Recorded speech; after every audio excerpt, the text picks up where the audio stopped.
Did you know that the longest reigning monarch in all of human history was so terrified of flies that he ordered his servants to be coated in honey, naked, just to keep insects away from his royal body? Egypt, 2250 BC. Pharaoh Pepi II ruled for over 90 years, longer than any king or queen in recorded history. And according to ancient Egyptian historical documents, he solved his fly problem by turning living humans into sticky traps. Every fly in the room went for the honey on their skin instead of landing on him. Was this genius? Was this cruelty? Was this the beginning of the end for one of history's greatest empires? The answer is all three. To understand Pepi II, you first have to understand what it meant to be a pharaoh in ancient Egypt around 2278 BC. This was not a king in the ordinary sense. This was not simply a man who had inherited political power and wore a crown. In the theology and cultural framework of the Old Kingdom, the period of pyramid building, of massive centralized state power, of a civilization that had already been running for over 700 years, the pharaoh was a god. Not a man who spoke for the gods, not a man the gods had chosen, a god in human form walking among mortals. The implications of this belief for daily life in the royal court were total. Everything the pharaoh touched was sacred. Everything the pharaoh looked at was transformed by the divine gaze. The air the pharaoh breathed, the food the pharaoh ate, the ground the pharaoh walked on, all of these carried divine significance that ordinary human reality could not touch without consequence. The pharaoh's body was not a body in the normal sense. It was a divine instrument, a vessel for the god Horus, living temporarily in human flesh. Into this world of absolute theological power, the child Neferkare was born to Pharaoh Pepi I and his queen Pepi II. When his father died, and then his older brother Merenre died shortly after taking the throne, the child became pharaoh. His age at accession is recorded in ancient Egyptian administrative documents as approximately 6 years old. 6 years old, and suddenly he was the god-king of the most powerful civilization on earth. According to the historical records preserved in the Abydos King List, the Turin Royal Canon, and the later systematic history compiled by the Egyptian priest Manetho in the 3rd century BC, Pepi II ruled Egypt for approximately 94 years. The exact number has been debated by Egyptologists. Some modern scholars suggest the actual figure may have been somewhat lower, perhaps in the range of 64 years. But even the most conservative estimate makes his reign one of the longest in documented history. He outlasted generations of officials, generals, priests, and ordinary Egyptians who were born, grew up, had children, grew old, and died within his single reign. When Pepi II finally died, there were elderly people in Egypt who had been born after he took the throne. The world they knew had never had any other pharaoh. And the one unusual habit that history remembers him for most vividly tells you something specific about what absolute power does to the human mind when it operates for long enough without any constraint whatsoever. 94 years is a very long time to be told you are a god. It is a very long time to have every wish fulfilled, every request granted, every complaint immediately addressed by people whose lives depend on your satisfaction. And it is, according to the psychological analysis that historians and classicists have applied to long-ruling absolute monarchs across multiple civilizations, a very effective way to produce a specific kind of personality distortion. The ancient Egyptians had a concept called ma'at, usually translated as order, truth, or cosmic balance. The pharaoh was considered the living embodiment of ma'at.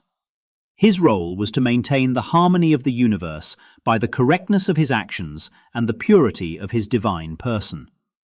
Disorder was not merely uncomfortable for a pharaoh. It was theologically dangerous. It represented a failure of divine order, a crack in the cosmic framework that the pharaoh's existence was supposed to hold together. What this means in practical terms is that a child raised as Pepi II was raised, surrounded from birth, by people who treated his every preference as sacred truth, who never contradicted him, who organized the entire machinery of the city-o, most sophisticated bureaucratic state in the ancient world, around the single goal of his personal comfort and satisfaction, would develop a relationship with the world that most modern psychologists would find clinically interesting. Every irritation was an injustice. Every discomfort was an outrage against divine order.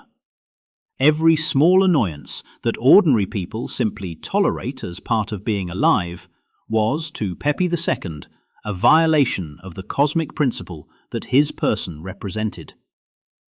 The flies of the Nile Valley are significant in number and persistence. Egypt, particularly around the agricultural zones along the river, has always had a substantial insect population. For an ordinary Egyptian farmer, flies were simply a fact of life, managed through practical measures, accepted as an unavoidable part of the environment. For the God-king of Egypt, sitting in his palace convinced of his own divine perfection and surrounded by a court trained to fulfill his every requirement, the fly was something else entirely. It was an insult. An intolerable, persistent, theologically offensive insult against divine order. And Pepi II had the power to do something about it that no other person on earth could do. The Nile Valley in 2250 BC was an environment of extraordinary biological richness.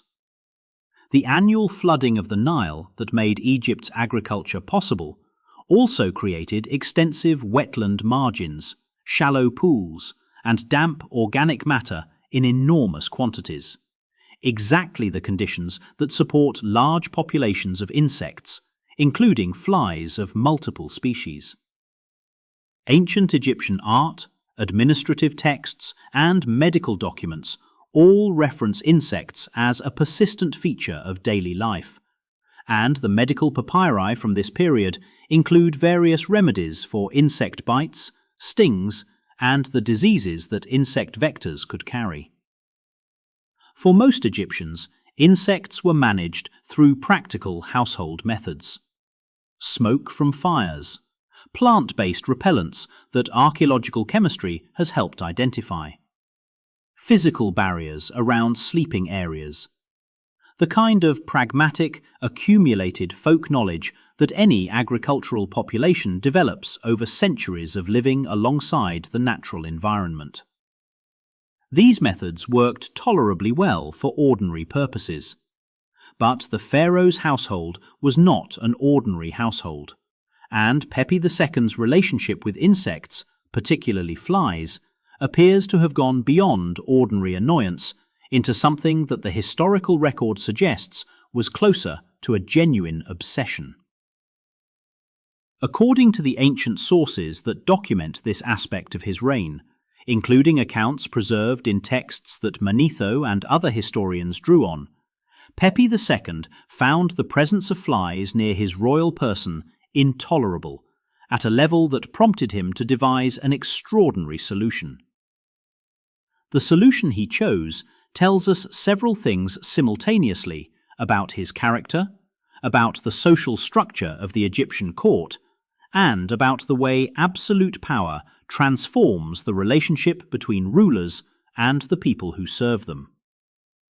It did not involve better ventilation. It did not involve improved household management or more effective repellents. It involved human beings. Specifically, it involved the bodies of his servants, used as instruments of royal comfort in a way that makes the strangeness of Old Kingdom court life immediately and viscerally clear. What Pepi II ordered, according to the historical accounts, was that servants should be selected, stripped of their clothing, coated thoroughly in honey, and positioned around his royal person during the times of day when flies were most active. The logic was straightforward in its cruelty. Flies are attracted to sweet substances. A human body covered in honey would draw every fly in the room toward it and away from the pharaoh. The servants became living fly traps. The pharaoh remained undisturbed. The mechanics of what Pepi II ordered require some examination to fully appreciate both the ingenuity and the horror of the arrangement. Honey in ancient Egypt was not a cheap or casually available commodity. According to the administrative and economic records of the Old Kingdom, honey was a valuable trade good, used in medicine, in ritual offerings to the gods, in food preparation for the wealthy, and as a preservative. Egyptian beekeeping was a sophisticated practice documented in tomb art from this period, and the quantities of honey required for royal household use appear in supply records as significant expenditures. To coat a human body in honey, thoroughly enough that the smell and the stickiness would function as an effective insect attractant across a room, required a meaningful quantity of this valuable substance. Applied to multiple servants regularly enough to be effective, this was an expensive solution to what most people would consider a minor problem. The fact that Pepi II was willing to commit this resource to his fly problem tells you something about both the scale of his personal wealth and the depth of his preoccupation with the issue. The physical experience of the servants involved is worth considering in detail, because the historical record does not do so. The temperature in Egypt in the summer months reaches levels that most of the world experiences only during heat waves. Standing or walking slowly in a room of the royal palace, naked, covered in honey, at Egyptian summer temperatures, while flies land on you continuously, the noise, the crawling sensation, the heat trapped by the sticky coating, the impossibility of removing the insects without disrupting your function as an attractant. This was not a comfortable assignment. It was, by any reasonable assessment, a miserable one. According to the social structure of Old Kingdom Egypt documented in administrative and legal texts from the period, servants in the royal household occupied a specific legal and social position that made resistance to royal commands essentially impossible. The pharaoh's divine status meant that his instructions were not merely orders from an employer or even from a king. They were expressions of divine will. To refuse was not insubordination. It was, in the theological framework of the time, something closer to impiety. The servants selected for honey duty had no meaningful recourse. The historical accounts suggest this practice was ongoing rather than occasional, a regular feature of life at Pepi II's court, not a one-time experiment. The institutional normalization of the practice, the fact that it apparently continued long enough to be recorded and remembered, indicates that the court adapted to it as simply another aspect of serving a god-king whose requirements were unusual. To understand what it meant to be one of Pepi II's honey-coated servants, you need to understand the broader social architecture of Old Kingdom Egyptian society. Ancient Egypt was a highly stratified civilization, whose social organization was as carefully engineered as its physical infrastructure. At the top sat the pharaoh. Below him, a complex hierarchy of royal family members, priests, officials, scribes, skilled craftspeople, farmers, and at the base, those who performed the most physically demanding and least socially prestigious work. Servants in the royal household occupied an ambiguous position within this hierarchy. They had access to the most sacred space in the kingdom, the royal palace. But their access was purely functional. Their presence was permitted because their labor was required. They were close to divinity in the physical sense of sharing space with the God King, but distant from it in every other sense. The ancient Egyptian concept of a person's ka, roughly translated as their vital spirit or life force, was considered directly connected to their social role and the quality of their service to the divine order. A servant who served the pharaoh faithfully was, in this framework, contributing to the maintenance of cosmic balance. Their labor was not merely economic, it was theological.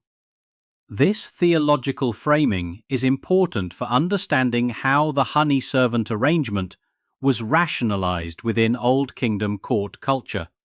Modern sensibility looks at the practice and sees exploitation, a powerful person using a vulnerable one as a tool for personal comfort. Ancient Egyptian court culture would have provided a different framework. To be chosen as a servant close to the pharaoh's person was an honor, regardless of the specific nature of the service required. To protect the divine body of the God King from disturbance was a meaningful religious function. The discomfort of the honey and the flies was, within this framework, the price of proximity to the divine.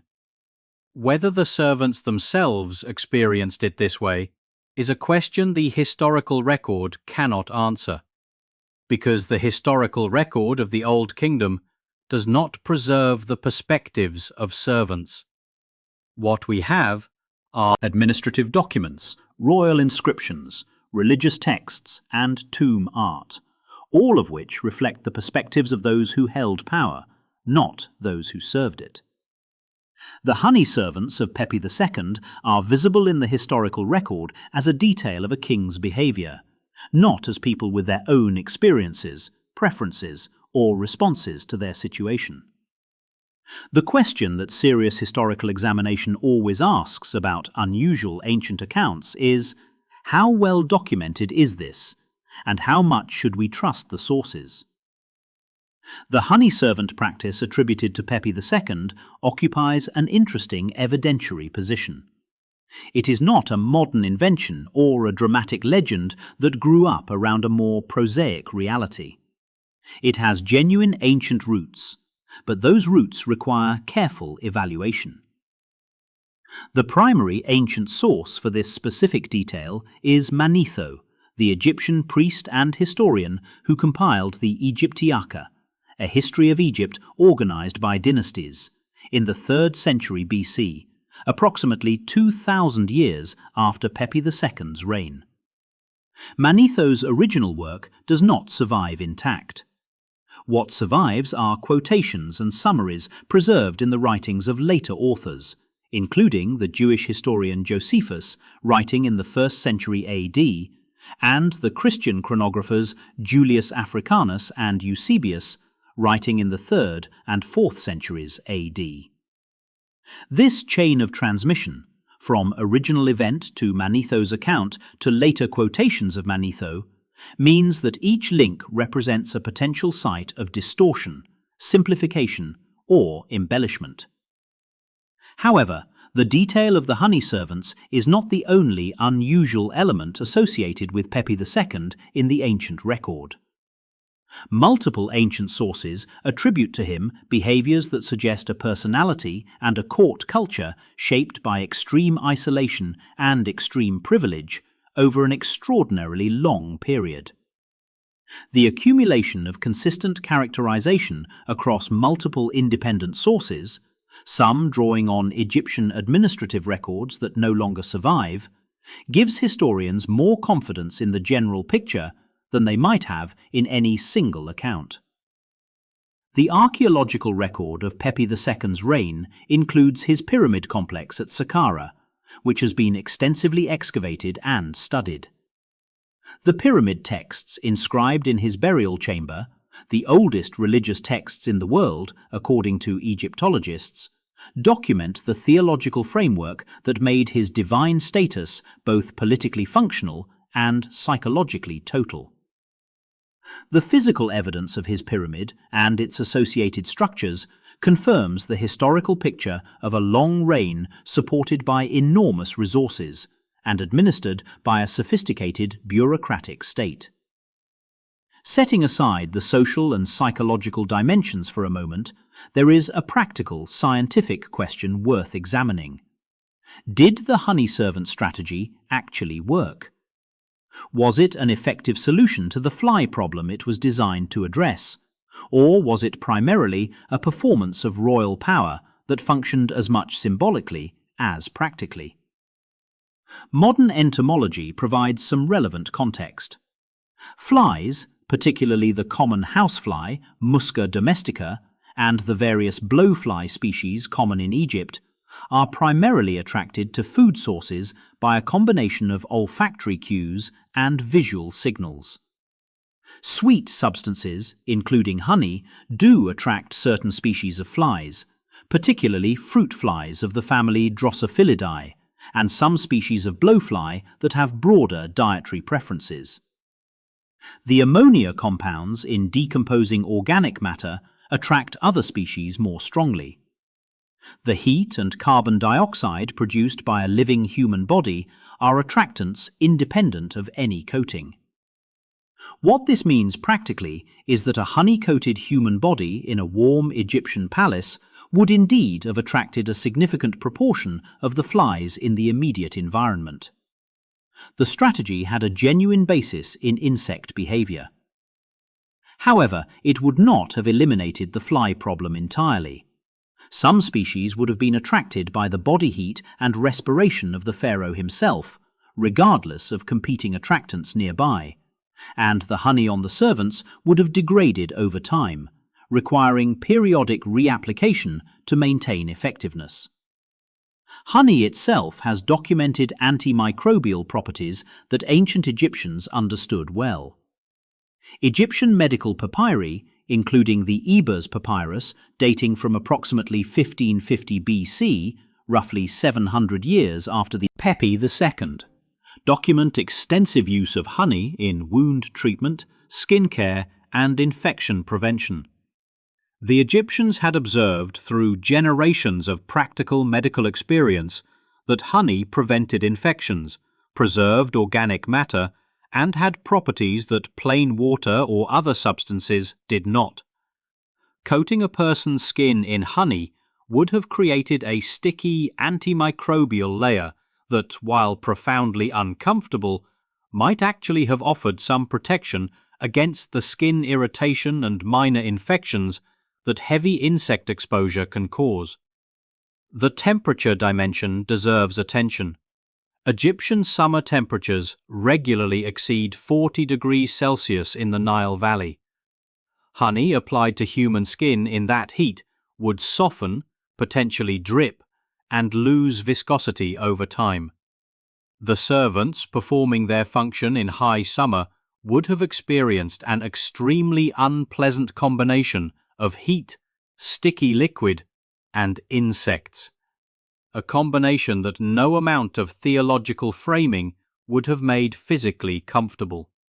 The honey servants are strange, but what makes them historically significant is what was happening to Egypt at the same time.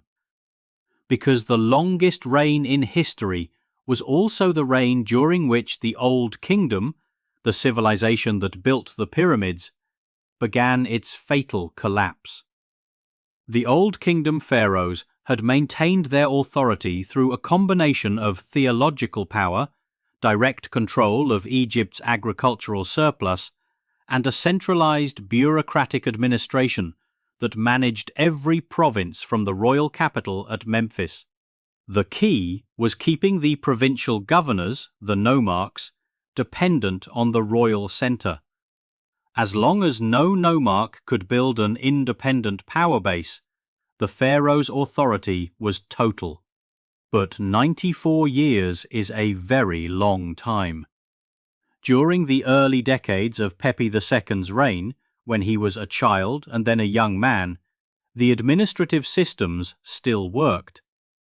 The central government still moved resources, appointed officials, and managed the relationship between Memphis and the provinces effectively.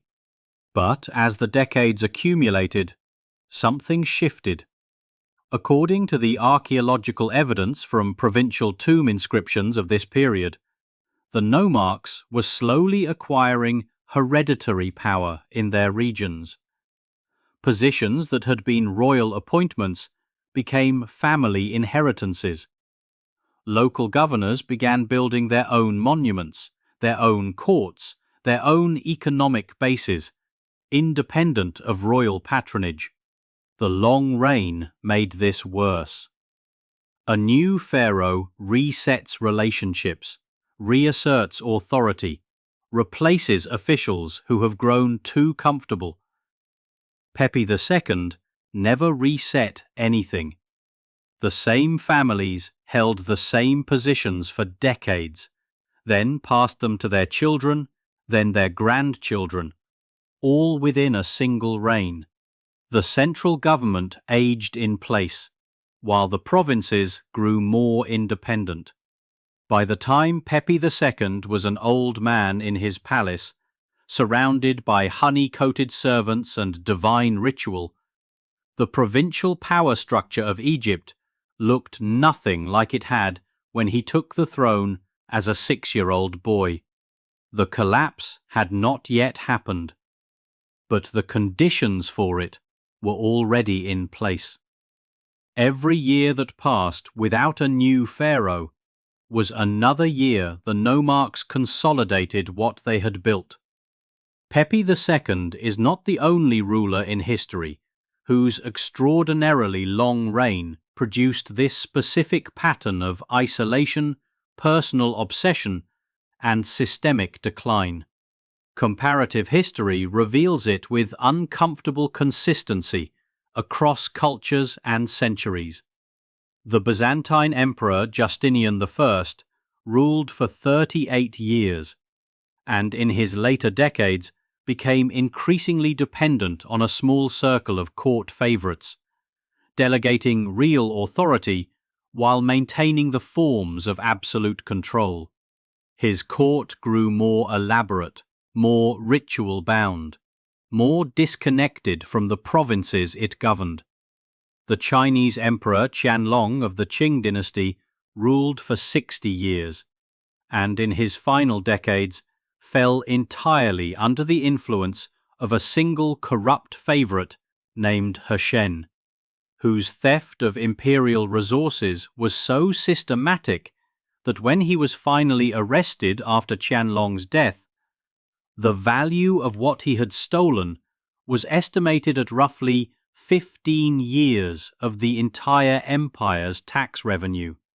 Louis XIV of France ruled for 72 years, the longest reign in European history, and constructed at Versailles a court of such elaborate artificiality that it successfully absorbed the energy, attention of the French nobility, while the actual country outside its gates deteriorated in ways the king never saw.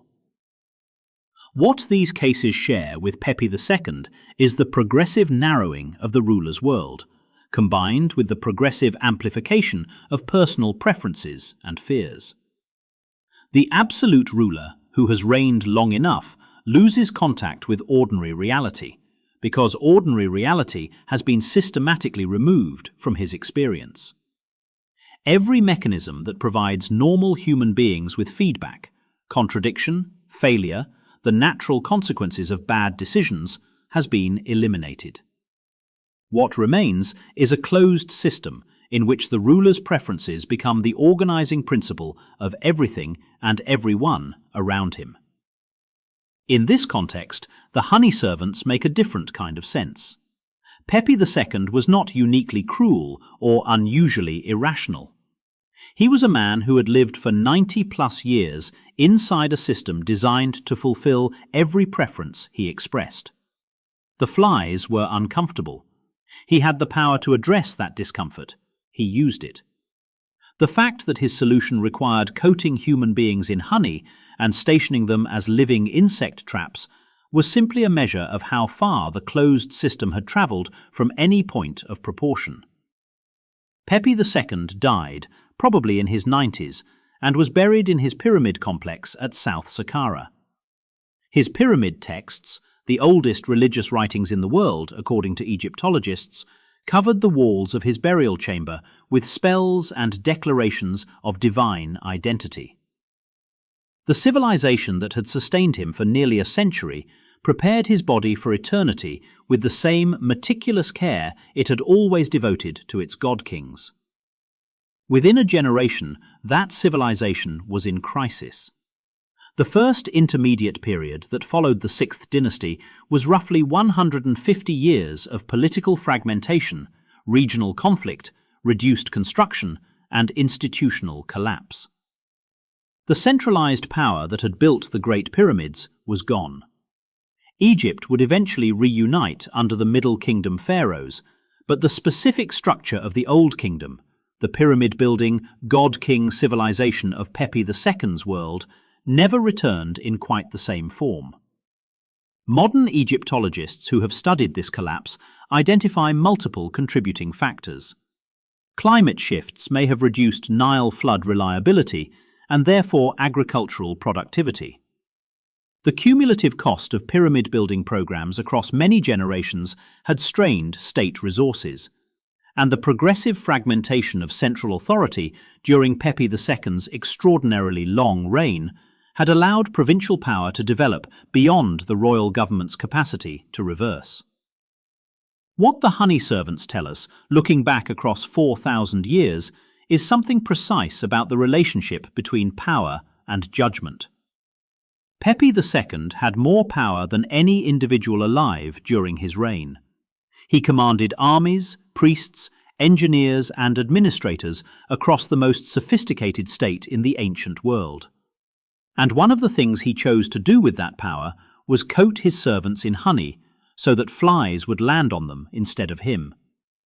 This is not a story about a monster. It is a story about what happens to human judgment when it operates without correction for long enough. The flies were real. The discomfort was real.